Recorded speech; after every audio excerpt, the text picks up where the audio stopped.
Hello friends, இந்த வீடியோவில் நீங்கள் பார்க்க போகிற வீடியோ என்ன பார்த்தீங்கன்னா, தாமரப்பு மாலைக்கு எதழ் மடக்குவது எப்படி அப்படிங்கிற வீடியோ தான் நம்ம இப்போ பார்க்க போகிறோம்.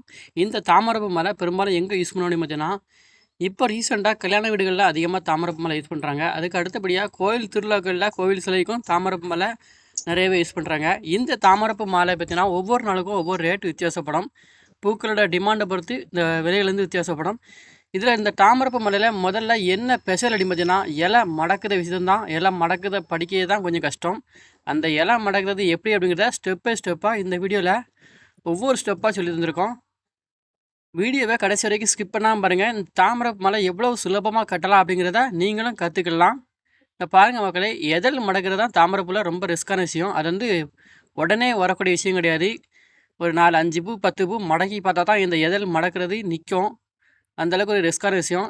மற்றபடி தாமரப்பில் எதழ் மடக்கிட்டோம் அப்படின்னு பார்த்தீங்கன்னா, தாமரப்பு மாலை தொடுக்கிறதெல்லாம் ரொம்பவே ஈஸி தான். ஒவ்வொரு முகூர்த்த நாளை பொறுத்து இதனுடைய டிமாண்ட் வந்து அதிகமாகிட்டே இருக்குது. கட்டுறது பார்த்தீங்கன்னா ஒரு 1 மணி நேரத்துலேருந்து 1.5 மணி நேரத்தில் தாமரப்பு மாலையை சுலபமாக கட்டி முடிச்சிடலாம். அது வந்து தொழில் தெரிஞ்சவங்களுக்கு, தொழில் தெரியாதவங்களுக்கு பார்த்தீங்கன்னா தாமரப்பு மாலை எதழ் மடக்கிறதே ஒரு பெரிய விஷயமா இருக்கும். ஏன்னா எதழ் மடக்கினோம்னா எல்லாருக்கும் நிற்காது. புதுசாக மடக்கிறவங்க கொஞ்சம் கஷ்டப்பட தான் செய்யணும். ட்ரைனிங்கில் இருக்கிறவங்களுக்கு அந்த எதழ் மடக்குனா உடனே நின்றுக்கூடும். நானும் 4, 5 பூக்கிட்ட ட்ரைனிங் எடுத்த அப்புறம் தான் எனக்கே தாமரப்பு மாலை எதழ் மடக்கிறது சுலபமாக இருந்துச்சு. இந்த தாமரப்பு மாலை பார்த்திங்கன்னா பெரும்பாலும் இயற்கை தான் நமக்கு கொடுக்குது அப்படின்னு தான் சொல்லலாம். நம்ம செயற்கையை எங்கேயுமே உருவாக்க முடியாது. நம்ம தனியார் எங்கேயுமே வளர்க்க முடியாது. பொதுவாக அரசாங்கத்தில் உள்ள கோயில் குளத்தில் உள்ள குளங்களில் தான் அந்த தாமரப்பு வந்து அதிகமாக நம்ம ஏரியாவில் விளைஞ்சிட்ருக்குது. வேறு எங்கேயுமே பார்க்க முடியாது. இந்த தாமரைப்பூ வந்து பறிக்கிறதும் அவ்வளோ லேஸ்லாம் கிடையாது. கொஞ்சம் கஷ்டம்தான். ஏன்னா தாமரைப்பூ மலை குளத்துல இறங்குறதே பெரிய விஷயம். பூச்சிப்பட்டை, பாம்புகள்லாம் நிறையவே கிடக்கும் குளத்துல. அதையெல்லாம் ரிஸ்க் எடுத்து தான் பறித்து விவசாயிகள் நமக்கு வந்து கொண்டு வராங்க. இந்த தாமரைப்பூவோட டிமாண்டு பார்த்தீங்கன்னா ஒவ்வொரு முகூர்த்த சீசனை பொறுத்து வந்து டிமாண்ட் இருக்குது. ஒரு தாமரைப்பூ பார்த்தீங்கன்னா நம்ம ஏரியாவில் முகூர்த்தம் இல்லாத நாட்களில் குறைஞ்சபட்சம் 5 ரூபாவில் விற்றுட்ருக்கு. அதிகபட்சம் 25 ரூபா, 35 ரூபா வரைக்கும் ஒரு பூ போயிருக்குது. அந்தளவுக்கு முகூர்த்த டிமாண்டை பொறுத்து தான் தாமரைப்பூ வந்து விலை பார்ப்பாங்க. தாமரைப்பூ மாலை ஒரு மாலை கட்டுறதுக்கு ஒரு சைடுக்கு எவ்வளோ பூ தேவைப்படும் அப்படின்னு பார்த்தீங்கன்னா, கோயிலுக்காக இருந்தது அப்படின்னு பார்த்தீங்கன்னா ஒரு சைடில் 20 பூ வைக்கலாம். இதே இது நம்ம கல்யாண மாலை அப்படின்னா மொத்தத்தில் 15 பூவில் ஒரு மாலையை முடிச்சிடலாம். ஏன்னா அவங்க மாடல் வைக்கிறத பொறுத்து, அவங்க மாடல் கேட்குறத பொறுத்து தான் இருக்குது தாமரைப்பூ மாலை வந்து. ஃபுல்லாக தாமரைப்பூ போடணும் அப்படின்னு பார்த்தீங்கன்னா ஒரு சைடில் 20லேருந்து 25 பூ வரை வைக்கலாம். அந்தளவுக்கு மாலையோட லுக்கு எவ்வளோ வேணுமோ அந்தளவுக்கு பயன்படுத்திக்கலாம். நான் பாருங்கள் மக்களே, அவ்வளோ எதழும் மடக்கியாச்சு. எதழ் மடக்கிறதுக்கப்புறம் நமக்கு தேவையான ஊசி நூலை எடுத்து கொறுத்துக்கிட்டு இருக்கோம். அந்த கொறுக்கிறது தான் நமக்கு வந்து ஈஸியான வேலை தான். ஆனால் மடக்கிறது மட்டும்தான் நம்ம கஷ்டமான வேலை. பாருங்கள், கிட்டத்தட்ட நம்ம வந்து எடுத்தது ஒரு 40 பூ தான் எடுத்தோம். 40 பூவில் ஒரு 3 பூக்கிட்ட கழுவி போயிட்டு நாங்கள் வந்து கழிவுன்னு சொல்ல முடியாது. நாங்கள் அந்த தாமரைப்பூவை எதில் மடக்கி பார்த்ததில் அது வந்து வேஸ்ட் ஆகி போச்சு அப்படின்னு தான் சொல்லலாம். அது போக உள்ள பூவை தான் நாங்கள் வந்து இப்போ எடுத்து கொறுத்துக்கிட்டு இருக்கோம். நாங்கள் யூஸ் பண்ணுற பார்த்தீங்கன்னா இப்போ வந்து ஒரு கோயில் சிலைக்கு நாங்கள் வந்து இந்த தாமரைப்பூ மாலையை வந்து தயார் பண்ணிகிட்ருக்கோம். கல்யாண மாலைக்கும் இதே மாதிரி தான் யூஸ் பண்ணாங்க. ஆனால் அதில் வந்து இடையில டிசைன் வச்சு யூஸ் பண்ணாங்க.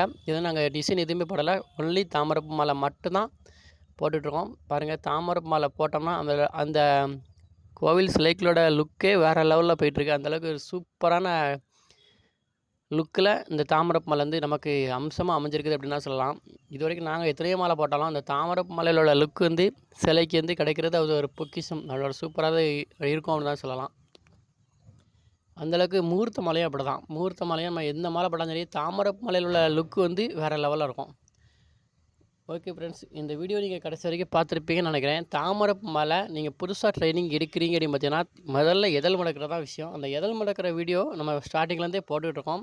இது போக உங்களுக்கு ஸ்டெப் பை ஸ்டெப்பாக வீடியோக்கள் தேவைப்பட்டது அப்படின்னு சொன்னால் கமெண்ட் செக்ஷனில் கமெண்ட் பண்ணுங்கள்.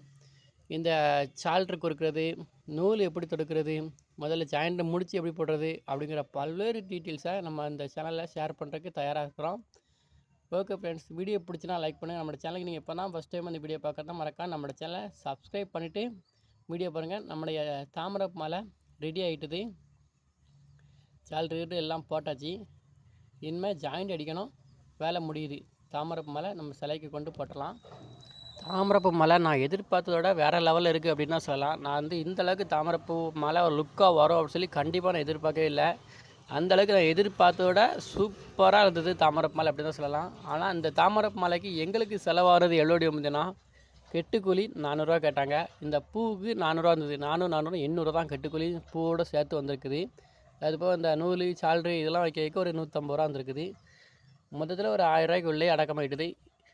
1000 உள்ளே தான் நம்ம செலவு பண்ணியிருக்கோம். இதே இது நம்ம முகூர்த்த சீசனில் பார்த்திங்கன்னா தாமரைப்பூ மாலை 2000லேருந்து 5000 வரைக்கும் விற்பாங்க. ஒரு மாலையை செட்டு பார்த்திங்கன்னா 10,000த்துக்கு மேலே விற்பாங்க. அந்த டிமாண்டை பொறுத்து தான் இருக்குது.